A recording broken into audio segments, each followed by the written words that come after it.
Hola, muy buenas tardes, días y noches a todos. Mi nombre es Josué Arredondo, soy estudiante de enfermería del tercer semestre. ¿Ya? En este video yo voy a hablarles sobre el accidente cerebrovascular o en sus siglas ACV. ¿Qué es esto? Bueno, esto es una interrupción del flujo sanguíneo cerebral en la que se limita el paso del oxígeno y la glucosa, que son fundamentales para la alimentación de las neuronas. Este impedimento causa que las neuronas mueran rápidamente por la falta del mismo. ¿Ya? Entender ese proceso en sí no solamente es importante para el personal profesional de salud, sino para las personas en general, para poder entender y reconocer los síntomas a tiempo. Es importante también conocer las diferentes entre tipos de ACV, sus causas, las áreas cerebrales que pueden verse afectadas por estas y cómo repercute estas en las funciones neurológicas del cuerpo. Además, voy a dar unos ejemplos clínicos que nos ayudará un poco más a entender cómo esto se manifiesta y los accidentes en una práctica real, ¿ya? A continuación veremos qué son los tipos de ACV. Bueno, los tipos de ACV se dividen en el isquémico y el hemorrágico.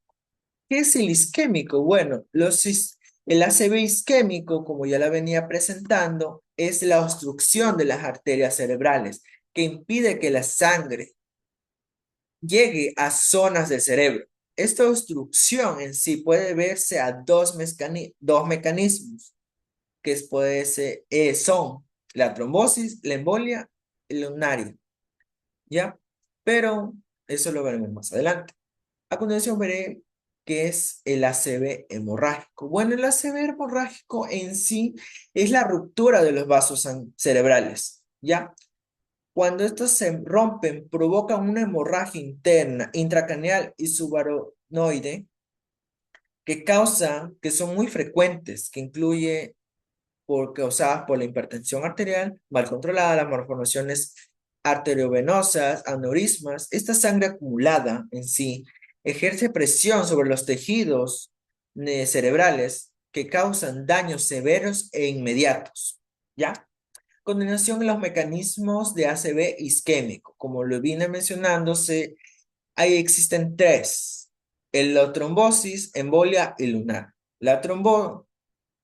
El trombótico es la coagulación de la formación de coágulos en sitios del bloqueo, generalmente sobre una placa ateroma en el estrecho previo a la arteria, ¿ya? La embolia es cuando ocurre una coagulación en una parte del cuerpo, en cualquier parte, puede ser una partícula, puede ser por grasa, aire o incluso una burbuja de líquido amniótico, ¿ya? Y estas pueden serse formadas también en el corazón. ¿Por qué? Porque puede ser uno gordo. Ya al ser uno gordo se crean coágulos de sangre en el flujo sanguíneo del corazón y muchas de esas pasan por el torrente y llegan directamente al cerebro, llegando a haber una interrupción del mismo, causando lo que viene a ser el ACV isquémico. Y el lunar es la obstrucción de pequeñas arterias o frecuentemente por la hipertensión. Mecanismos del ACV hemorrágico. Bueno, como ya dije, el ACV hemorrágico es cuando existen rupturas de los vasos sanguíneos de las arterias cerebrales, ¿ya? Existen tres exactamente mecanismos: la hipertensión arterial, las malformaciones arteriovenosas y la aneurisma. ¿Qué es la hipertensión arterial? La hipertensión arterial es la debilitación de las paredes arteriales perforantes.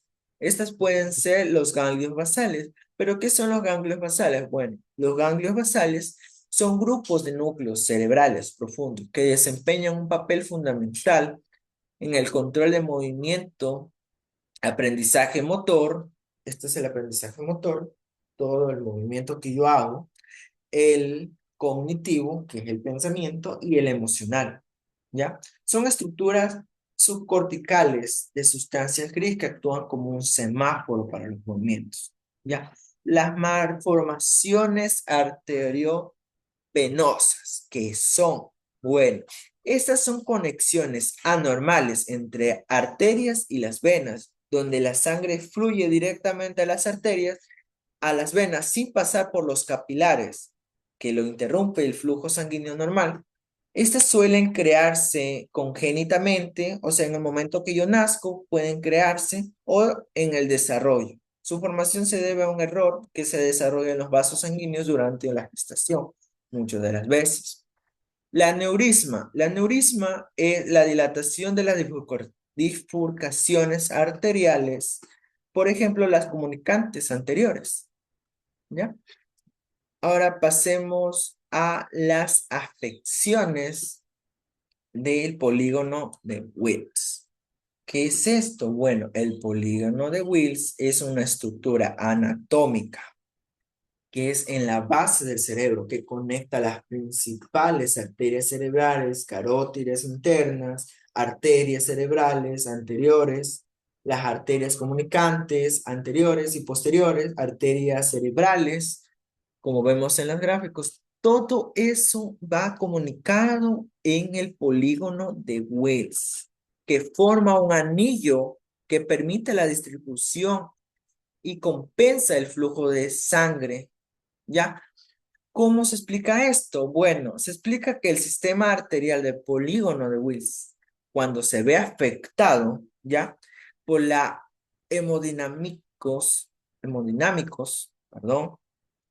ana- anómalos en los puntos de bifurcación arterial, específicamente en aquellas zonas donde el flujo turbulento y de alta tensión de corta dañan el endotelio, ¿ya? Lo cual favorece directamente a las formaciones de aneurismas saculares. ¿Pero qué es un aneurisma sacular? Bueno, el aneurisma sacular es el fenómeno de endurecimiento progresivo de las arterias en sus paredes, otorgándole un tamaño y una rigidez anormal. ¿Ya? Por otra parte, y debemos considerar que las variaciones congénitas. ¿Por qué? Porque como la hipoplasia o la ausencia de arterias aumenta el riesgo de isquemia, ¿ya? Este es un punto crucial, ya que la alimentación eleva significativamente ese riesgo en caso de oclusión arterial, ya que el flujo sanguíneo se ve afectado y comprometido. Sumando a esto, también tenemos que tener en cuenta que la aterosclerosis intracraneal desempeña un rol clave en la producción de estenomosis y formaciones de placas en las arterias del polígono. Como consecuencia muy directa a esto, pues se promueve una trombosis. INSU agrava la reducción del flujo sanguíneo, lo que genera un círculo vicioso, ¿ya? También tenemos que enfatizar que la hipertensión crónica induce a la remodelación patológica de las paredes arteriales caracterizado por el engrosamiento, fibrosis y pérdida de elasticidad.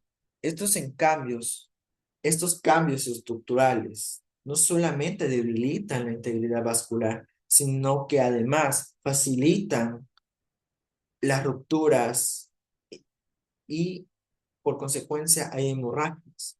Ya, otro aspecto que debemos tomar en cuenta es el factor edad. El envejecimiento aumenta la frecuencia del polígono incompleto, lo que acentúa cambios degenerativos de la capa media y la elasticidad arterial. Esto implica directamente ya que hay una percusión cerebral y reduce la capacidad de adaptarse del sistema.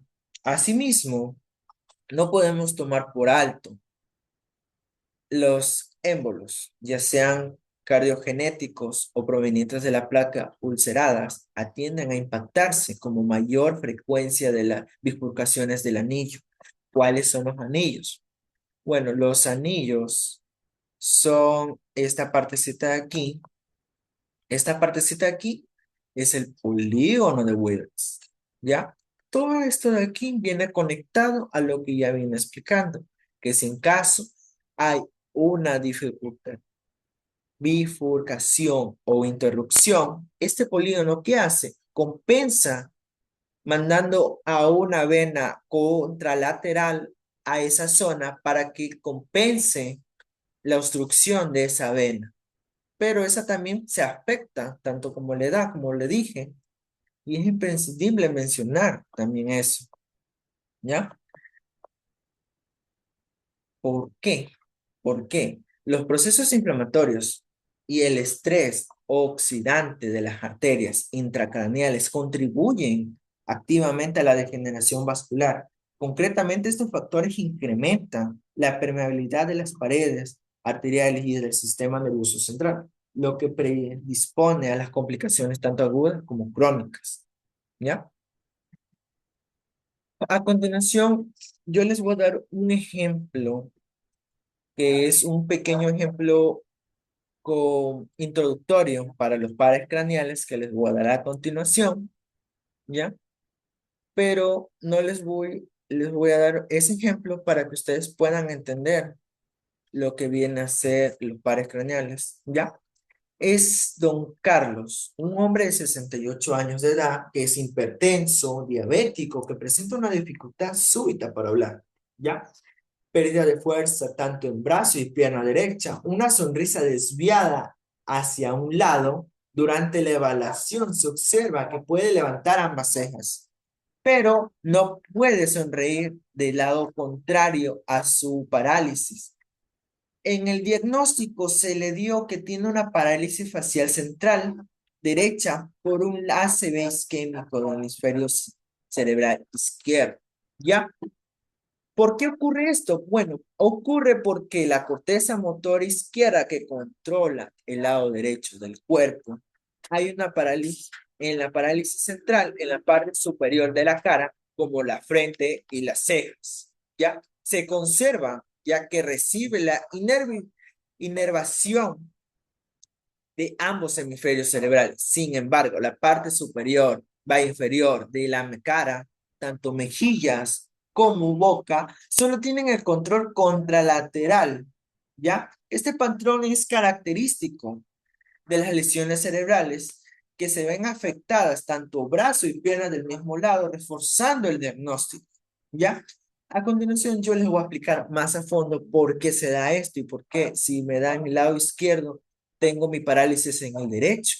Bueno, pares craneales, ¿ya? Estos pares craneales, como ya les di una pequeña, hay que analizarlos porque afectan en puntos claves y para poder encontrar la relación entre la localización del ACV y sus consecuencias.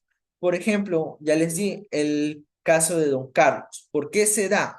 Porque la corteza cerebral o la cápsula interna, como el infarto del hemisferio derecho, se produce en la parálisis facial central del lado izquierdo de la cara. Esto se explica porque las fibras motoras del nervio facial están inervadas, tienen una inervación cruzada, ¿ya? La parálisis afecta principalmente la parte inferior de la cara, dándoles una dificultad para sonreír o mover los labios, por lo que percibe el movimiento tanto en frente y cejas, ¿ya? Por eso es que se da la parálisis de Don Carlos, que él tenía una parálisis en el hemisferio derecho, pero va un paro en el hemisferio derecho, pero tenía la parálisis en el lado izquierdo, ¿ya? Moviendo la boca solo, bueno, sonriendo solo de un lado y moviendo ambas cejas. También, si se da, digamos, un ejemplo, se da un daño en el tronco encefálico, específicamente en el puente, que sería, déjenme ubicarlos bien, no tengo una clara imagen, pero es esta partecita de aquí. Esta es, se podría decir, el puente. Ay, perdón. Esta parte de aquí es el puente, ¿ya? Esta partecita de aquí, más o menos, en esta área, no es la correcta, pero más o menos indico que por ahí, ¿ya? Listo. Si el daño se da en esa parte y se origina en el par séptimo. La parálisis será lateral y periférica. A diferencia de los otros casos anteriores, habrá una caída completa de ese lado del rostro. El paciente no va a poder ni cerrar ni sonreír, ni siquiera arrugar la frente, similares a los antes vistos. Eso es el síndrome de Bell. Además, si hay una lesión pontinas, al verse comprometidas el par quinto, trigésimo, es responsable, esta de aquí es responsable de la sensibilidad facial. Esto se traduce con el entumecimiento o pérdida de la sensibilidad tanto de las mejillas, mentón y frente del mismo lado de la lesión. Por otro lado, si el infarto se viera localizado en el bulbo raquídeo, ya, si se viera en esta parte inferior del tronco encefálico, se afectaría el par 12 hipogloso, que controla los movimientos de la lengua, que daría una dificultad para hablar. Como dirían, se lengua la traba.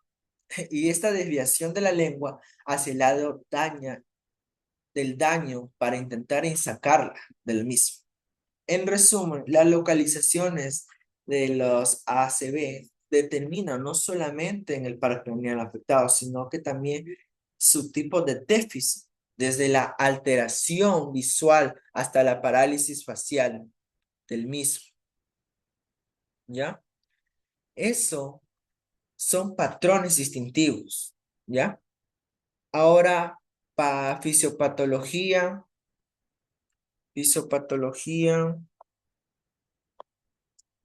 del ACV hemorrágico. Bueno, el ACV hemorrágico puede entenderse como una verdadera bomba de tiempo dentro del cráneo, ya que todo comienza desde una ruptura del vaso cerebral y las causas más comunes que incluyen es una hipertensión arterial que debilita progresivamente las paredes vasculares que presencian de aneurismas, ¿ya?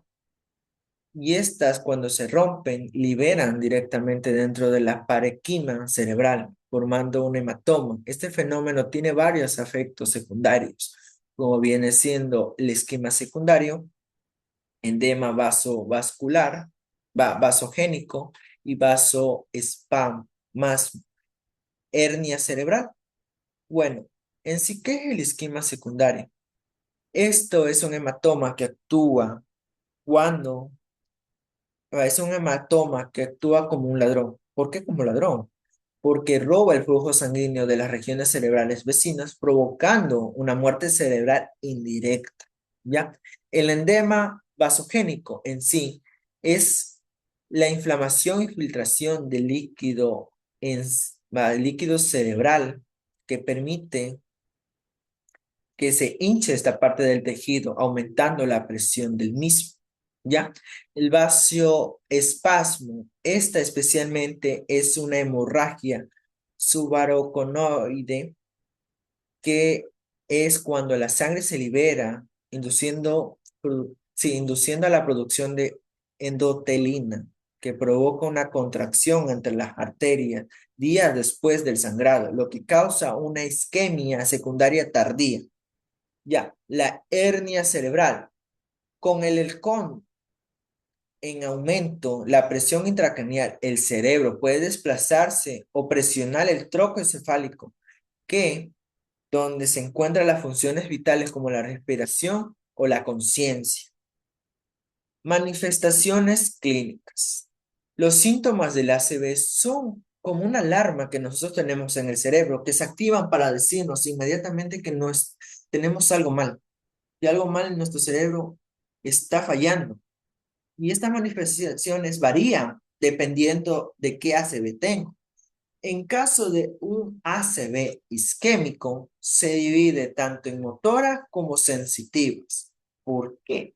¿Por qué motoras? Por ejemplo, si hay una obstrucción en la arteria cerebral media izquierda, puede causar una hemiplegia derecha o una fascia, ya que compromete estas áreas como la corteza motora y el área bronca, como ya la habíamos visto. Sensitivas. Esto se afecta en el lóbulo parietal, que se encarga directamente de la sensibilidad. Y ahora, ACV o complicaciones de hemorrágicas. Bueno, estas también se dividen en algunas causas, tanto la cefalea explosiva, vómito, rigidez nucal, déficit focal severo. ¿Qué es la cefalia explosiva? Esto se describe como el peor dolor de tu vida, típico de esta hemorragia, ¿ya? Es un dolor indescriptible. Si es que te llega a pasar, es el dolor más grande, es como dar a luz en el caso de las mujeres. Un vómito en proyectil o rigidez nucal. Esto se da por irrigación de la meningitis. Hemiplegia abrupta. Ya, este es cuando el hematoma afecta a los ganglios basales esenciales en el putamen, que puede verse presentado en una parálisis completa en cuestión de segundos. ¿Ya? Complicaciones. Estas complicaciones hemorrágicas no solo implican en el daño inicial, sino que también pueden verse divididas en inmediatas o tardías. En las inmediatas son a cabo de horas. Se subdividen en hernias cerebrales, hidrocefalia aguda y convulsiones. En las hernias cerebrales son hematomas de mayor de unos 3 centímetros que generan una presión alta en el cerebro que se desplaza.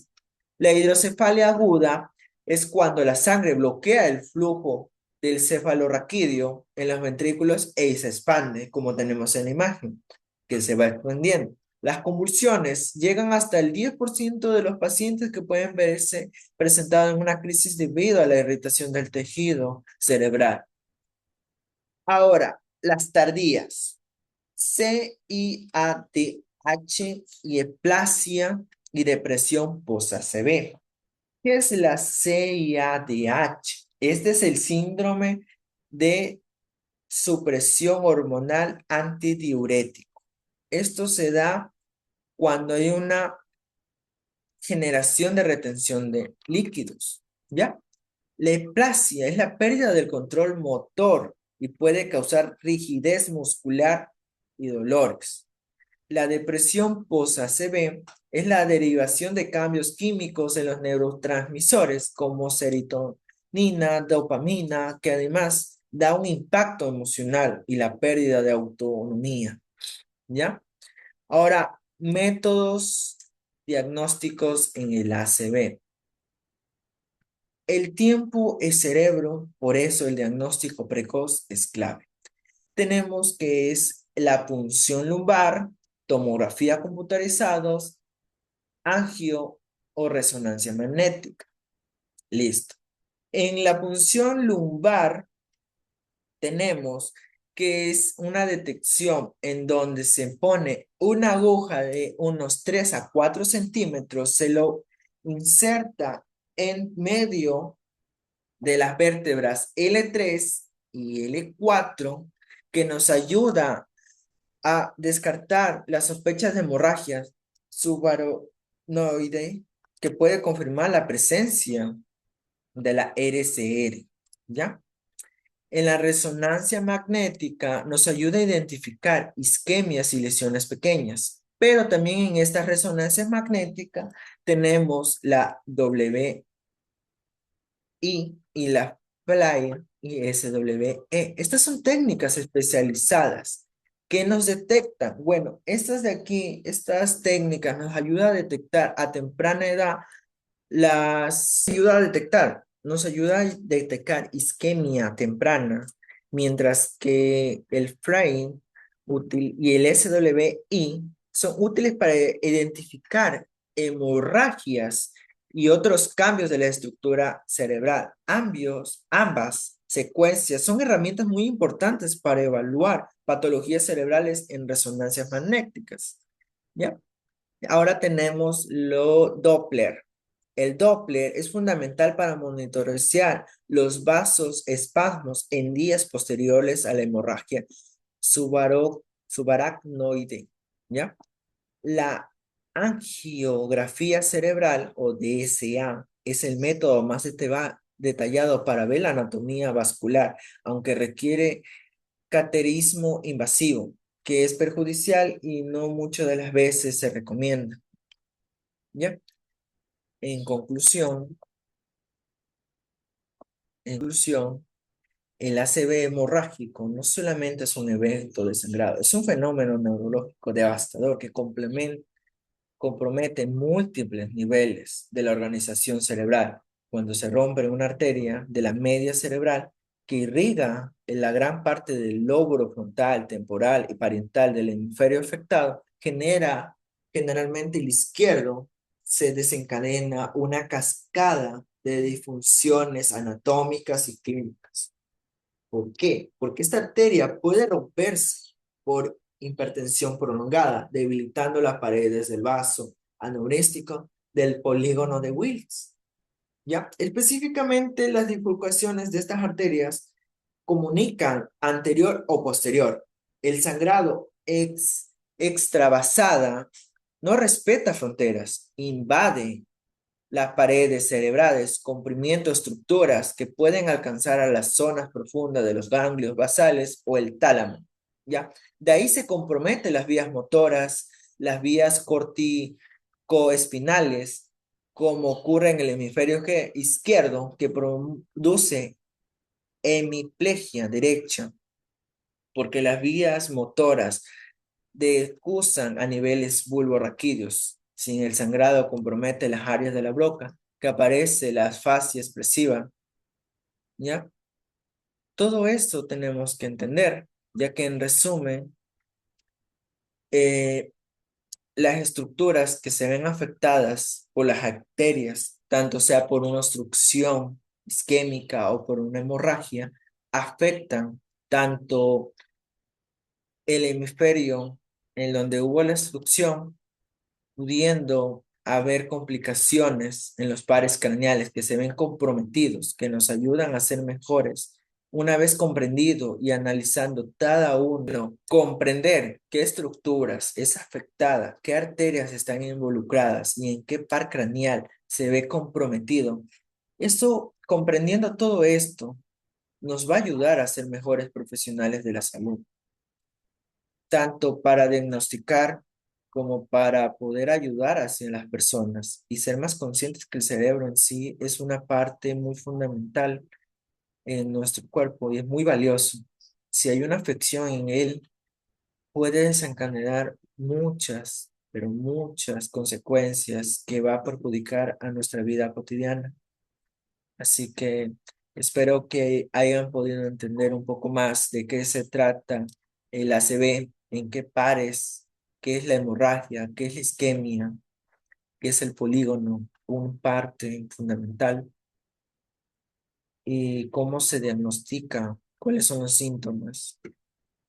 Espero poderles ayudar y eso es todo con mi presentación. Muchas gracias por escuchar.